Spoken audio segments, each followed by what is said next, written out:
মুসা কালিমুল্লাহর বাহিনীকে ফিরাউন প্রতিজ্ঞা করছে আর রাখবো না, একেবারে শেষ করে দিব, নিশ্চিহ্ন করে দিব, আর সুযোগ দেওয়া হবে না। অনেক সুযোগ দেওয়া হয়েছে। ফিরাউন বাহিনীদেরকে ডাক দিয়ে বলে, প্রত্যেকে অস্ত্র নেও, আজকে শেষ খেলা হবে, শেষ খেলা হবে, শেষ খেলা হবে। বলে কি খেলা? মুসা তার বাহিনীকে অনেক সুযোগ আমি ফিরাউন দিয়েছি, আর সুযোগ দিব না। এক একটা ধরবার কতল করে ফেলবা, আর সুযোগ দেওয়া হবে না। আল্লাহ পাক রব্বুল আলামিন বলে, ওয়া মাকারু ওয়া মাকারাল্লাহ, তারা ষড়যন্ত্র করে, আল্লাহু খায়রুল মাকিরিন।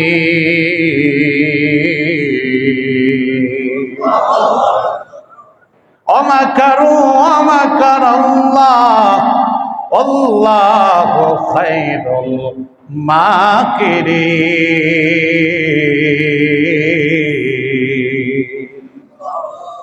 আমার আল্লাহ পাক রব্বুল আলামিন বলে, বান্দা, দুশমনেরা ষড়যন্ত্র করে, আল্লাহ কৌশল অবলম্বন করে। এ বান্দা শোন, আল্লাহু খায়রুল মাকিরিন, আল্লাহ পাক বলেন শ্রেষ্ঠ কৌশলী। আল্লাহর চাইতে শ্রেষ্ঠ কৌশলী দুনিয়াতে আর কেউ নাই। কত কৌশল অবলম্বন করেছে নমরুদ, ফিরাউন। বলে শেষবারের মতো এখন ধ্বংস করে দেওয়া হবে, ধরো মুসার বাহিনীকে ধরো, এক একটা ধরবি, এক একটাকে শেষ করে দেবে। মুসার বাহিনীও বিপদে পড়ে গেছে, সামনে সমুদ্র, পিছনে ফিরাউনের বাহিনী। উম্মতেরাও বড় পেরেশান, বাঁচার কোন রাস্তা নাই। হয়তো সমুদ্রে ঝাঁপ দিতে হবে, অথবা ফিরাউনের বাহিনীর কাছে কতল হওয়া লাগবে। আল্লাহ পাক বলি, বান্দা, যেখানে বাঁচানোর মতো কেউ নাই, সেখানে আমি আল্লাহ আছি গো বান্দা। যেখানে তোমাকে হেফাজত করার মতো কেউ নাই, দিলের মধ্যে যদি তাকওয়া থাকে, ওয়াদা দিলাম কেউ লাগবে না, আমি আল্লাহ যথেষ্ট।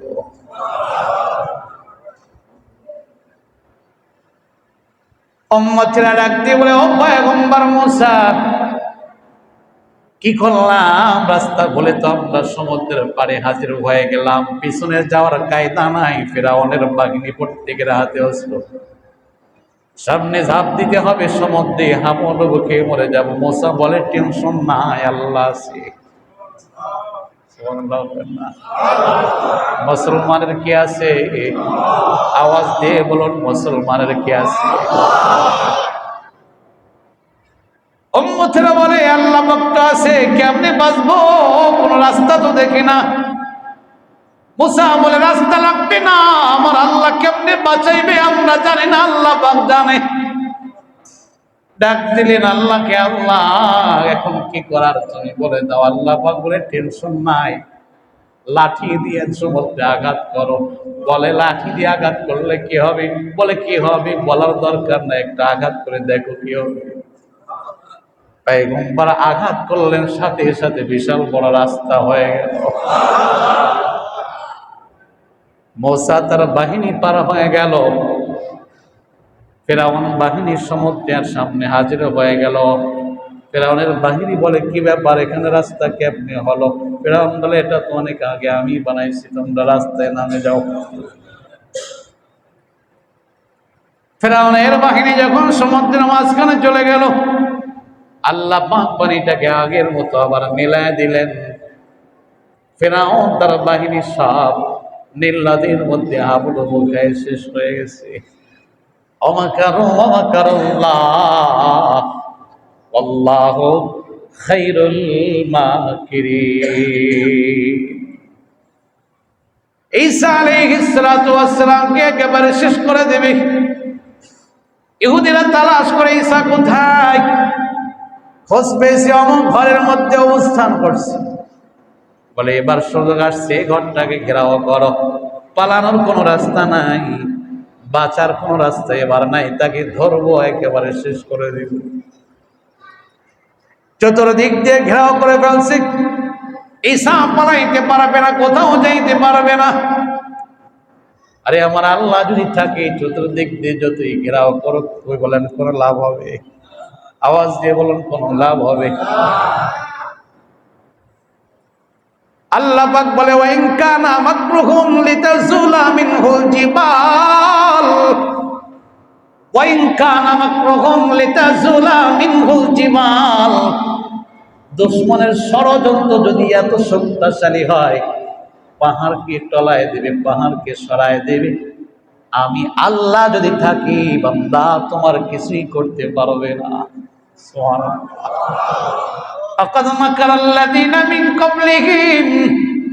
আল্লাহ পাক আমার আপনার নবীকে সান্ত্বনার বাণী শোনায়।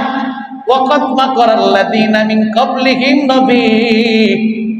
আরে আবু জেহেল বাবুকেরা সাহেব আপনার দুশমনী করতেছে, আপনি বড় পেরেশান না, পেরেশান হয়েন না। আপনার পূর্বে নবী রাসূলুল্লাহ আসছে, তাদের বিরুদ্ধে অনেক ষড়যন্ত্র চলছে। قد مكر الذين من قبلهم فأتى الله بنيانهم من القواعد فخر عليهم السقف من فوقهم وأتاهم العذاب من حيث لا يشعرون الله أكبر আল্লাহ পাক রব্বুল আলামিন বলেন, পূর্বে তারা নবী রাসূলদের দুশমনী করেছিল, ষড়যন্ত্র করেছিল, কিন্তু ফাতাল্লাহু বুনয়ানাহুম মিনাল কাওয়াইদ, তাদের ষড়যন্ত্রের ভিত্তি আল্লাহ পাক উপড়িয়ে ফেলছেন। সুবহানাল্লাহ। ফাতাল্লাহু বুনয়ানাহুম মিনাল কাওয়াইদ ফাখাররা আলাইহিমুস সাকফু মিন ফাওকিহিম, উপর থেকে ছাদ তাদের উপরে ধসে পড়ছে। ওয়াতাহুমুল আযাব মিন হাইতু লা ইয়াশউরুন, হঠাৎ করে তাদের কাছে আযাব চলে আসছে, তারা টেরও পায় নাই, মুহূর্তের মধ্যে ধ্বংস হয়ে গেছে। ওয়াইদ ইয়ামকুরু বিকাল্লাযীনা কাফারু লিয়ুসবিতুকা আও ইয়াকতুলুকা আও ইখরিজুক ওয়া ইয়ামকুরুনা ওয়া ইয়ামকুরুল্লাহ ওয়াল্লাহু খায়রুল মাকিরিন। আল্লাহ পাক রব্বুল আলামিন আমার আপনার নবীকে বলে, নবী,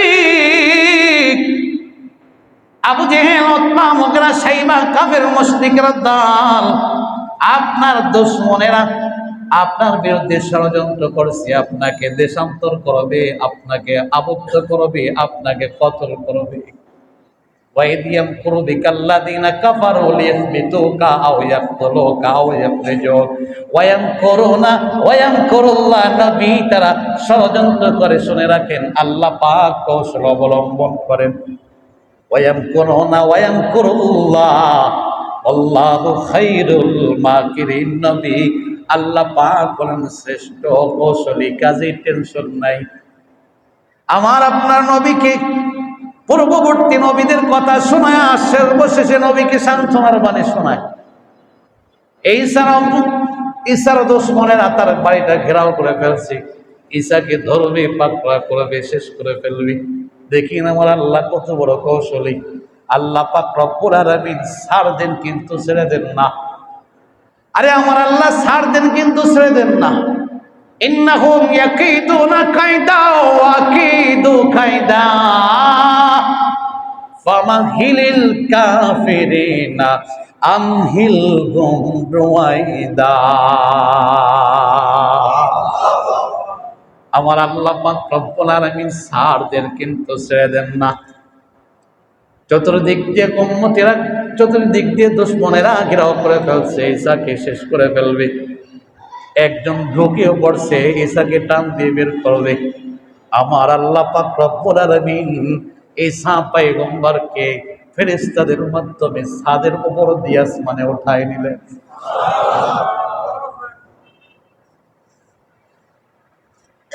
ঈসা আলাইহিস সালাতু ওয়াস সালামকে মুহূর্তের মধ্যে আমার আল্লাহ ঘরের ছাদ ফাঁকা করে আসমানে উঠায় নিলেন।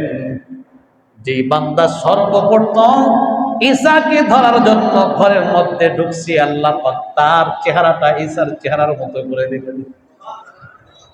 আল্লাহু খায়রুল মাকিরিন। পরবর্তীতে যে লোকগুলো ঢুকছে বলে, এই তো ঈসা। আল্লাহ পাক বলে, না না, এ তো ঈসা না, ঈসাকে তো আমি আল্লাহ আসমানে উঠাই নিয়েছি।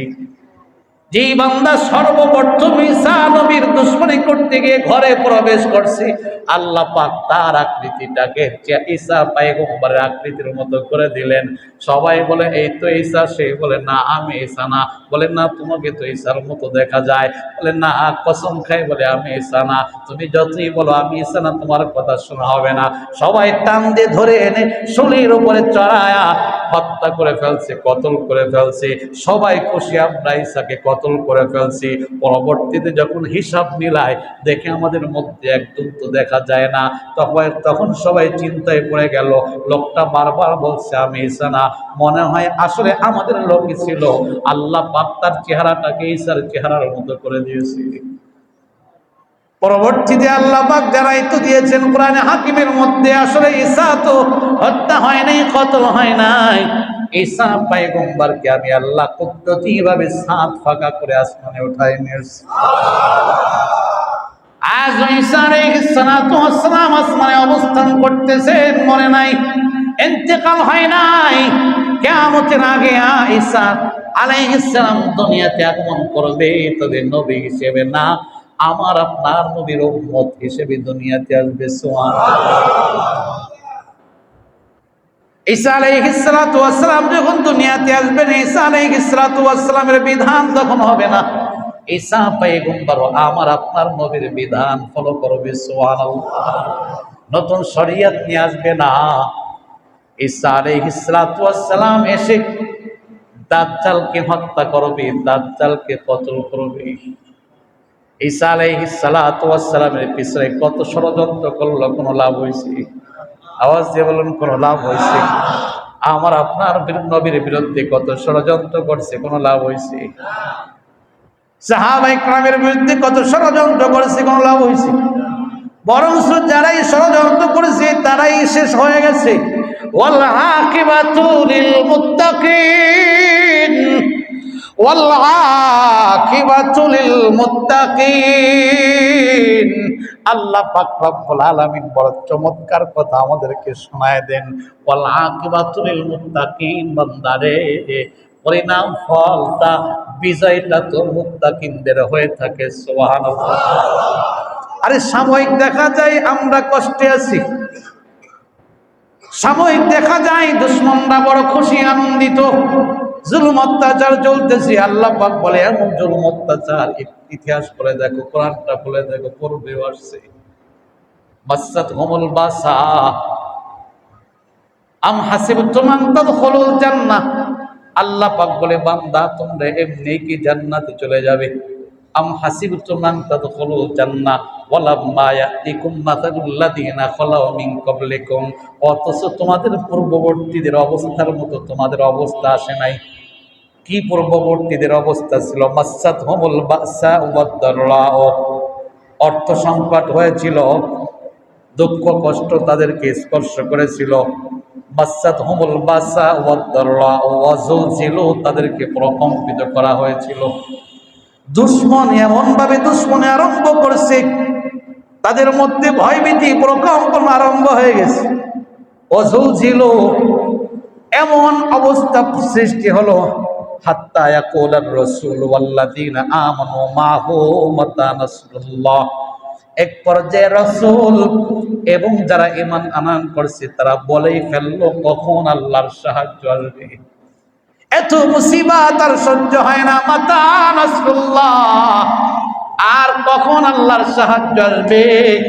আল্লাহ পাক সান্ত্বনার বাণী শোনায় দেয়, আলা ইন্না নাসরাল্লাহি করিব, বান্দা শোনো আমি আল্লাহর সাহায্য অতি নিকটে। সুবহানাল্লাহ।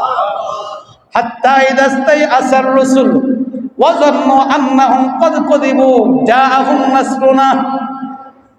রাসূলগণ পর্যন্ত নৈরাশ হয়ে গেল। হাত্তা ইযা ইসতাইআসার রাসূল ক্বাদ কুযিবু, মানুষেরা বলতে লাগলো রাসূলকে মনে হয় আল্লাহ পাক মিথ্যা আশ্বাস দিয়েছে, কারণ আর কত সহ্য করবে।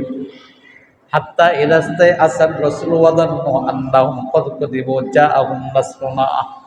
রাসূলরা নৈরাশ হয়ে গেছে। মানুষটা মনে করছে রাসূলরা যে কথা বলছে আল্লাহ পাক মনে হয় মিথ্যা আশ্বাস দিয়েছে।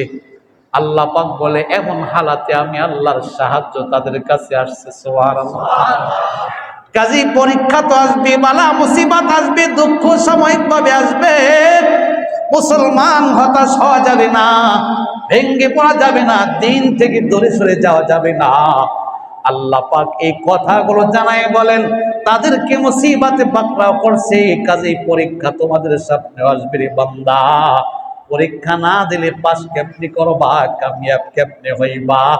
দুঃখ দুর্দশা মুসিবত আসলে যেন আমি আল্লাহকে ভুলে না যাও, আমার দিন থেকে যেন সরে না যাও, বরঞ্চ ঈমানটাকে আরো বেশি মজবুত করবে। ওয়াল আকিবাতু লিল মুত্তাকিন, বান্দারে বিজয়টা আমি আল্লাহ তোমাদেরকে দেব। সুবহানাল্লাহ।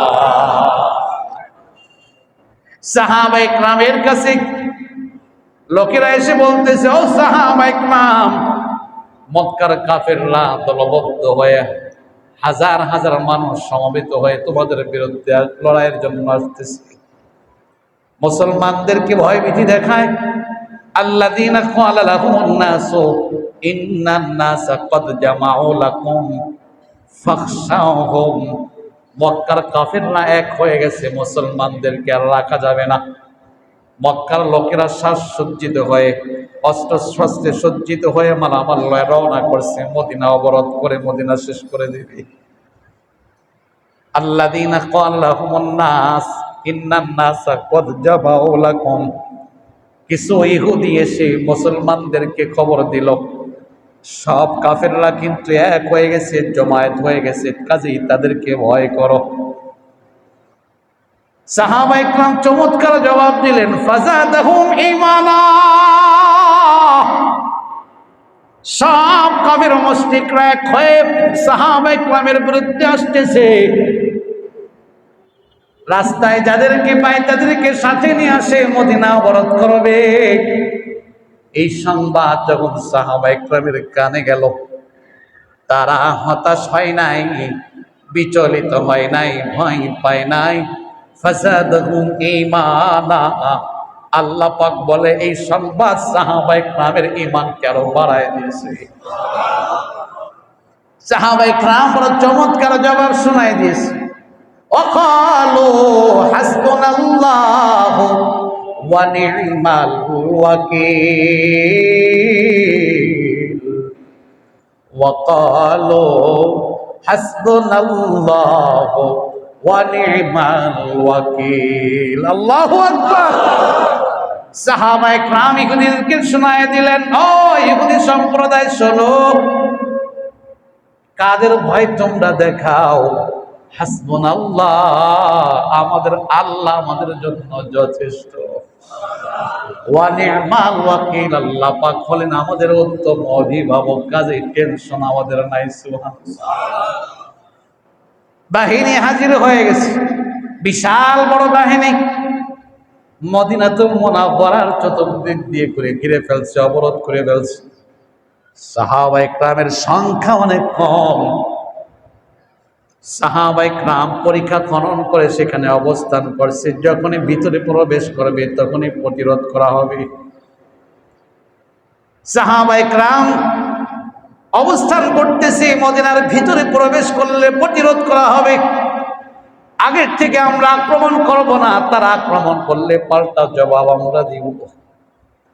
কাফেররাও ভিতরে প্রবেশ করে না, চতুর্দিক দিয়ে 1 মাস ধরে অবরোধ করে বসে আছে।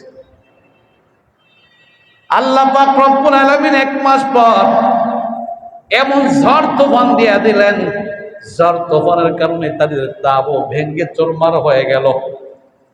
ওখানে থাকার মতো, অবস্থান করার মতো আর পরিস্থিতি নাই। সবাই বলে আর থেকে লাভ নাই, চলো আবার মক্কায় ফেরত চলে যায়। সবাই মক্কায় ফেরত চলে আসছে, সাহাবায়ে কেরাম আবার স্বাধীন হয়ে গেলেন। সুবহানাল্লাহ।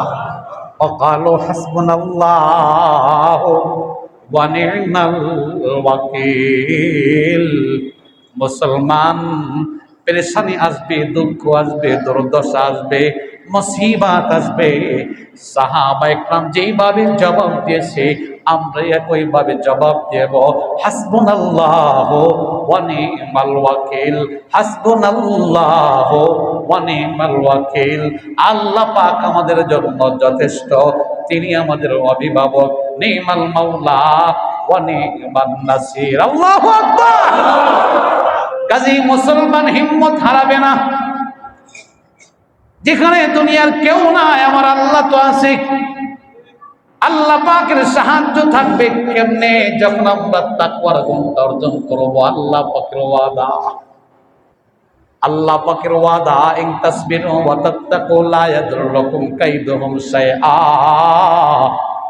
আল্লাহ পাক বলে, বান্দা সবর করো, তাকওয়ার গুণটা অর্জন করো, দুশমনের ষড়যন্ত্র তোমাদের বিন্দু পরিমাণ ক্ষতি করতে পারবে না। আজকে তো আমাদের মধ্যে তাকওয়া নাই, যার কারণে আমেরিকার গোলাম হয়ে আছি আমরা। আজকে আমাদের মধ্যে তাকওয়া নাই, কাফের মুশরিকদেরকে আমরা ভয় পাই। আজকে মুসলমানের মধ্যে তাকওয়া নাই, যার কারণে আমরা হিম্মত হারা হয়ে আছি, মাজলুমের শিকার হয়ে আছি।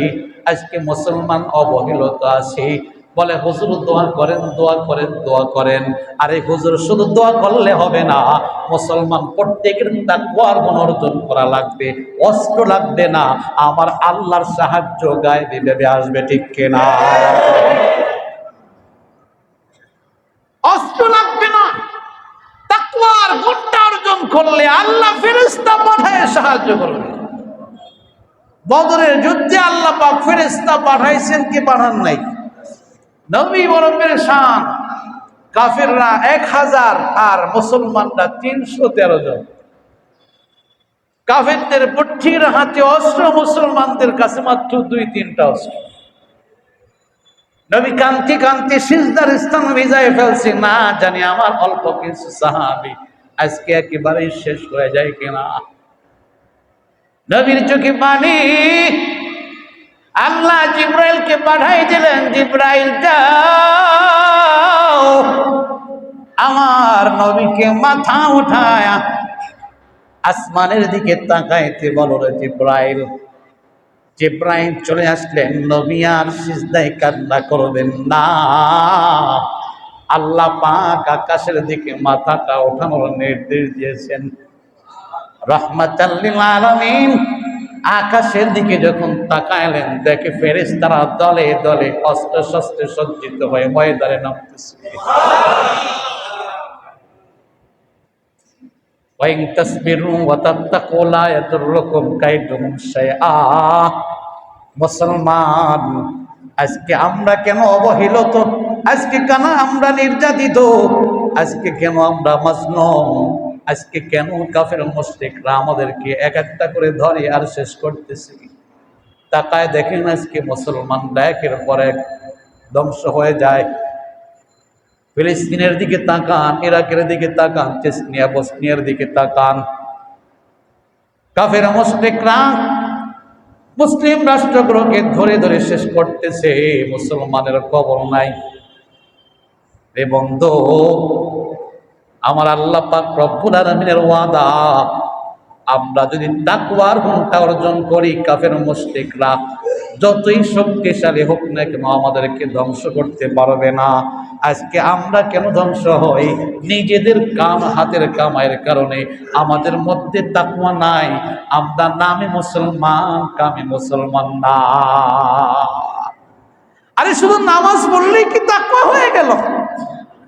না, হার হালাতে তাকওয়া লাগবে, সর্বস্তরে তাকওয়া।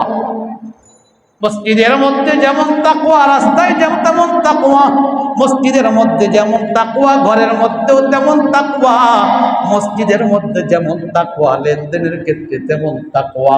মসজিদের মধ্যে যেমন তাকওয়া, ব্যবসা বাণিজ্যের ক্ষেত্রে তেমন তাকওয়া। সর্ব অবস্থায় তাকওয়া লাগবে। আমাদের অবস্থা তো এমন, মসজিদে বড় আল্লাহওয়ালা, ঘরে গিয়ে বিবিকে কষ্ট দেওয়া আরম্ভ করি।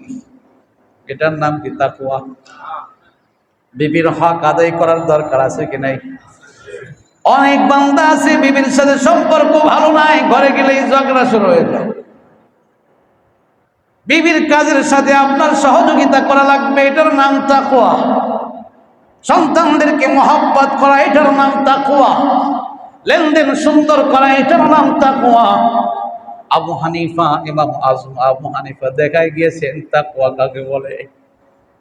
ইমামে আজম আবু হানিফা যুবক বয়সে কাপড়ের ব্যবসা করতেন।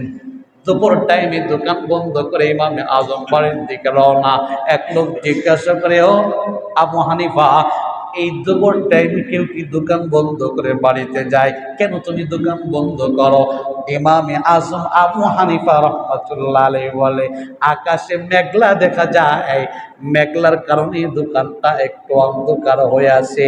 এখন যদি কোনো খরিদ্দার এসে খরিদ করে তাহলে ধোঁকায় পড়ার সম্ভাবনা আছে।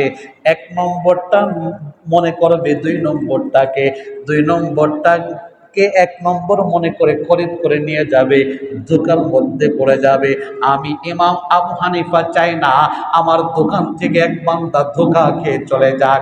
এই জন্য আমি দোকান বন্ধ করি, মেঘলা যখন চলে যাবে, আলো পরিষ্কার হবে, তখন আবার দোকান চালু করব। এটার নাম হলো তাকওয়া। আমাদের হালাত কি? দুই নম্বরটাকে এক নম্বর ঘোষণা দেয়, এটা এক নম্বর মাল নিয়ে যান, কোনো অসুবিধা নাই। বাসায় এনে দেখা যায় দুই নম্বর ভেজাল দিয়ে বলে এটা এক নম্বর মাল, কোনো ভেজাল নাই। বাসায় আনার পরে দেখা যায় বিবি ধমকাইতেছে, কি মাল আনলা? বলে তো এক নম্বরে আনছি। দোকানদার বললো এক নম্বর, আসলে ঘরে এসে বিবি দেখে দুই নম্বর। এটা যদি মুসলমানের কাজ হয়, কেমনে আল্লাহর সাহায্য আসবে? কেমনে ইমাম দোয়া করলে কাজ হবে না? শুধু ইমাম সাহেব দোয়া করলে কাজ হবে না, প্রত্যেকের তাকওয়ার গুণ অর্জন করা লাগবে। ইমাম আজম আবু হানিফা রাহমাতুল্লাহ আলাইহি একটা থান কাপড় ভিতরে একটু ত্রুটিযুক্ত ছিল, ভিতরে একটু নষ্ট ছিল। ইমাম আজম আবু হানিফা রাহমাতুল্লাহ আলাইহি কর্মচারীকে ডাক দিয়ে বলে, এই থান কাপড়টা যদি কেউ খরিদ করে শুনে রাখো, তাকে জানাই দেবা এটা কিন্তু এক নম্বর না দুই নম্বর, ভিতরে একটু ত্রুটি আছে। খবরদার না জানায় বিক্রি করবে না। কর্মচারী বলে অসুবিধা নাই, ঠিক আছে। কর্মচারী চলে, ইমাম আজম আবু হানিফা চলে গেছে। সন্ধ্যার সময় ইমাম আজম আবু হানিফা দোকানে আসছে। জিজ্ঞাসা করে, ও কর্মচারী, থানটা কি বিক্রি হয়েছে? বলে হুজুর বিক্রি হয়েছে।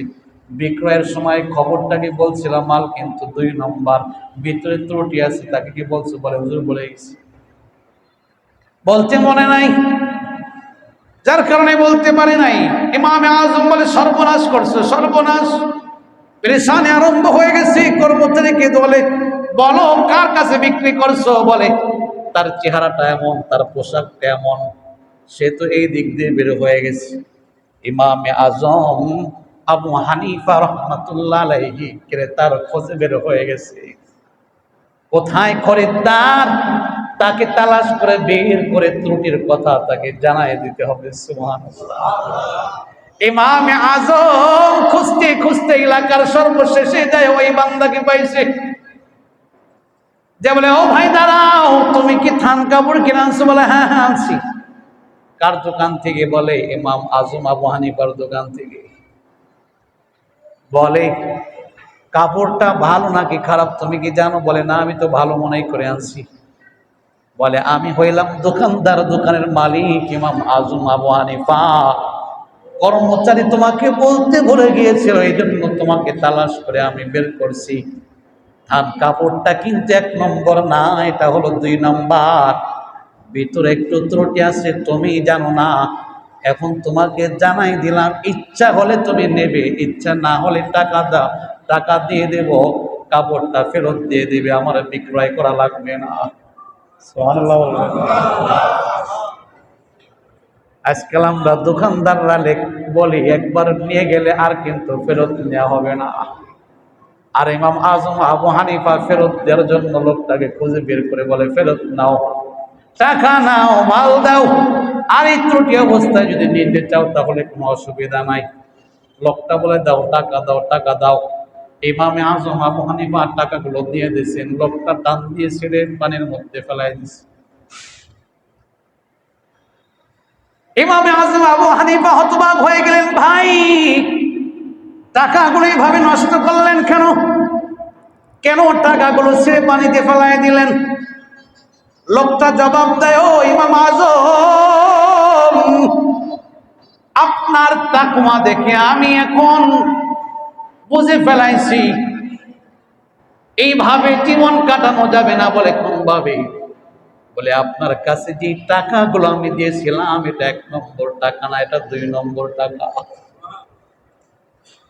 এটা আসল টাকা না, এটা হলো নকল টাকা। আপনার কর্মচারী বোঝে নাই, আমি ফাঁকি দিয়ে চলে আসছিলাম। কিন্তু আপনার মধ্যে এত তাকওয়া, আপনি এমন মানুষ আগে বুঝি নাই, এই মুহূর্তে বুঝে ফেলছি। আপনি এত চমৎকার মানুষ, এত বড় আল্লাহওয়ালা, আপনার মধ্যে আল্লাহর এত ভয়। আপনি কাপড় ফেরত দিতে আসছেন, ফেরত নিতে আসছেন, টাকা দিতে আসছেন, খবরটা জানাইতে আসছেন, কাপড়ের মধ্যে ত্রুটি ছিল, ওয়াদা দিলাম ত্রুটিযুক্ত কাপড় আমি নিব, আর এখন ভালো টাকাটা আপনার হাতে দেব। ওয়াদা দিলাম গো ইমাম আজম, মরণ পর্যন্ত আর কোনোদিন 2 নম্বরে কাজ করব না। এটার নাম হলো তাকওয়া। কাজে শুধু মসজিদে এসে তাকওয়া দেখাইলে চলবে না, হার হালাতে তাকওয়ার গুণ দেখাইতে হবে। রাস্তায় চলবো তাকওয়া, চোখ দিয়ে বেগানার মহিলার দিকে তাকানো যাবে না। দুনিয়ার কেউ যদিও দেখে না, আমার আল্লাহ রাব্বুল আলামিন তো দেখি, আমি টেরে টেরে মহিলার দিকে তাকাইতেছি। ঘরের মধ্যে তাকওয়া, লেনদেনের ক্ষেত্রে তাকওয়া, হার হালাতে তাকওয়ার গুণ অর্জন করব। আমরা যদি তাকওয়ার গুণটা অর্জন করি, আল্লাহ পাক ওয়াদা দিলেন, ওয়া ইন তাসবিরু ওয়া তাত্তাকু লা ইয়াদুররুকুম কাইদুহুম শাইআ। বান্দাগণ, তোমরা যদি সবর করো, তাকওয়ার গুণ অর্জন করো, তোমাদের দুশমনরা তোমাদের কোনো ক্ষতি করতে পারবে না, ষড়যন্ত্র করে তোমাদের কোনো লস করতে পারবে না। সুবহানাল্লাহ। কাজে আজকে প্রতিজ্ঞা করে আমরা প্রত্যেকেই তাকওয়ার গুণ অর্জন করি, প্রত্যেকেই তাকওয়ার গুণ অর্জন করব। শুধু মসজিদে না, হার হালাতে সর্ব অবস্থায় তাকওয়ার গুণ অর্জন করব। আল্লাহর হুকুম একটাও অমান্য করব না। রাজি আছি ইনশাআল্লাহ? কে কে রাজি আছে? আল্লাহু আকবার। আল্লাহ, তুমি ইমাম আজম আবু হানিফার মতো তাকওয়ার গুণটা আমাদেরকে দান করে দাও। আয় আল্লাহ, শুধু আমাকে না, প্রতিটা মুসল্লিকে, প্রতিটা শ্রোতাকে তাকওয়ার গুণ তুমি দিয়ে দাও। প্রতিভাবে তাকওয়া দিয়ে আমাদেরকে সুসজ্জিত করে দাও। সকলে দিল থেকে বলুন আমিন।